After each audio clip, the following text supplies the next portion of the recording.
About 66 million years ago, a large asteroid crashed into our planet and eradicated 75% of all plant and animal species, including all non-avian dinosaurs. This mass extinction event, known as the Cretaceous-Paleogene, or KPG extinction, forever changed the trajectory of life. Let's rewind to that fateful day when the dinosaurs took their last steps on Earth. The KPG extinction event marked the end of the Cretaceous period, a warm and humid time on our planet, as greenhouse gases accrued in the atmosphere. During the Cretaceous, the concentration of CO2 may have peaked at around 2,000 parts per million, roughly 5 times greater than our atmosphere today. With substantial greenhouse gases present, global temperatures averaged 5 to 10 degrees Celsius higher, and the weather remained mostly warm year-round, with only mild seasonal variations. This climate supported lush, tropical environments around the equator, with temperate conditions extending into much higher latitudes than seen today. At the time, much of Europe, Africa, and the Americas were covered by open canopy forests and woodlands. These rich biomes were populated by a wide variety of prehistoric plants, including ferns, conifers, and flowering plants. The forests were also home to ancient relatives of modern animals, like arachnids and early marsupials. Beyond the forest's edge, many low-lying areas were covered by shallow inland seas. The polar ice caps did not exist back then, and the oceans were warmer, so sea levels were significantly higher. Rivers and lakes often spilled over their banks, creating vast wetlands and swamps. These damp, humid ecosystems were home to all sorts of terrestrial and semi-aquatic organisms. Amphibians flourished along the water's edge, coexisting with arthropods and bony fish. These smaller creatures also attracted airborne predators like primitive birds and flying reptiles called theropods. However, the most dominant animals were sometimes gigantic reptiles known as dinosaurs. By the late Cretaceous, these dinosaurs had evolved into some of the largest terrestrial creatures to ever walk on Earth. Massive browsers like Argentinosaurus used their towering necks to feed on leaves on the tallest trees.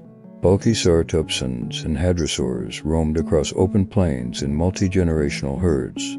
Alongside these massive herbivores lived powerful and ferocious carnivores like Tyrannosaurus rex and feathered hunters called dromaeosaurids or raptors.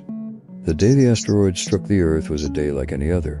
Across forests and floodplains, animals were engaged in their daily activities.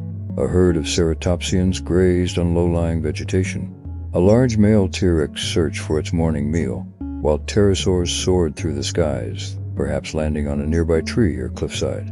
Small mammals crawled into burrows, where they ate and cared for their young. Fish and marine reptiles swam in the ocean shallows, all unaware of the devastation to come. Some of these animals might have looked up to see a rapidly brightening point of light speeding across the sky. What they might have seen was a C-type asteroid, roughly 10 kilometers in diameter. Just seconds before impact, the asteroid entered Earth's upper atmosphere at an angle of roughly 60 degrees from horizontal, and raced towards the surface at about 20 kilometers per second, or 45,000 miles per hour. As the asteroid became visible from the surface, the dinosaurs, mammals, and other creatures had no time to escape, their fate all but sealed. As the asteroid hurtled toward the surface, it compressed and heated the air around it. This raised temperatures on the asteroid to several thousand degrees Celsius. The exterior began glowing brightly, and a blazing trail of plasma formed in its wake, a spectacular and terrifying sight visible for hundreds of kilometers around. Next, the asteroid reached lower altitudes, where dense air and greater atmospheric pressures created more resistance. As the asteroid punched through the lower atmosphere, its forceful descent generated a powerful shock wave that traveled outward faster than the speed of sound. With that shock wave came a deafening roar, a chilling sound foreshadowing the near annihilation of life on our planet. Finally, the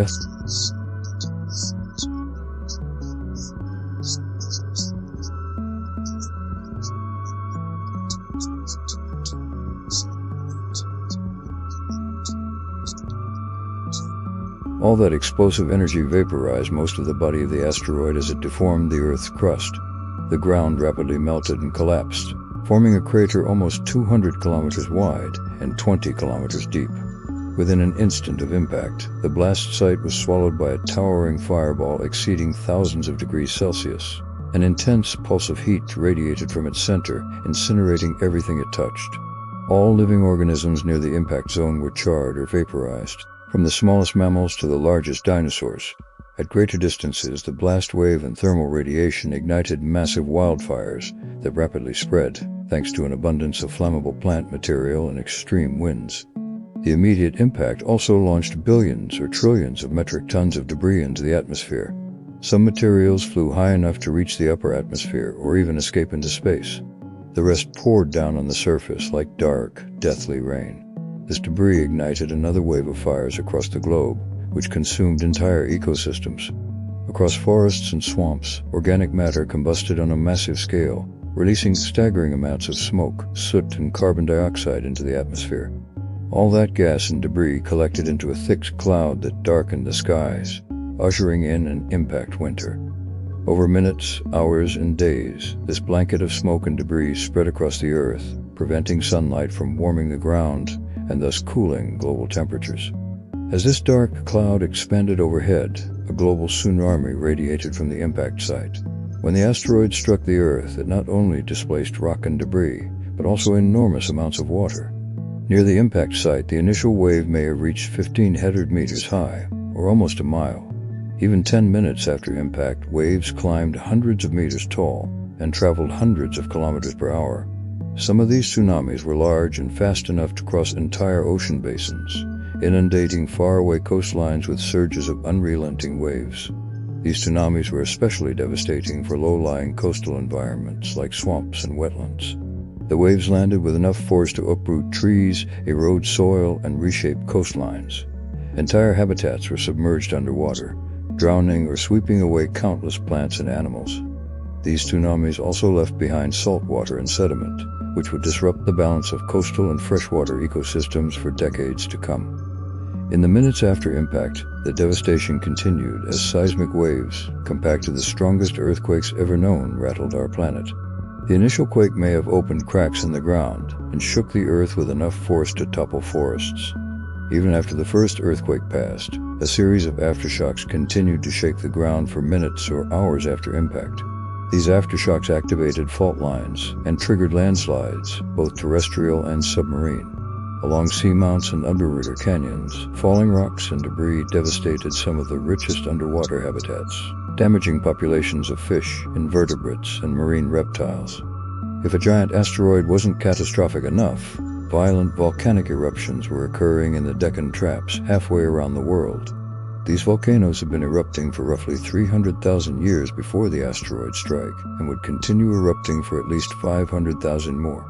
On top of regional devastation, these eruptions pumped trillions of tons of carbon dioxide and sulfur dioxide into the atmosphere, contributing to the dark layer of clouds that was swallowing our planet whole. The eruptions at the Deccan Traps may have even been catastrophic enough to trigger a mass extinction event all on their own, but it's important to recognize that the asteroid was the foremost cause. Together they delivered a 1-2 punch that life on Earth almost did not survive. Over weeks or months, our planet sunk into cold darkness as life was pushed to the brink. The lack of sunlight prevented producers like plants from performing photosynthesis. These organisms died in record-breaking numbers, causing global food chains to collapse from the bottom up. As plant populations declined, herbivores struggled to find food, and their populations plummeted.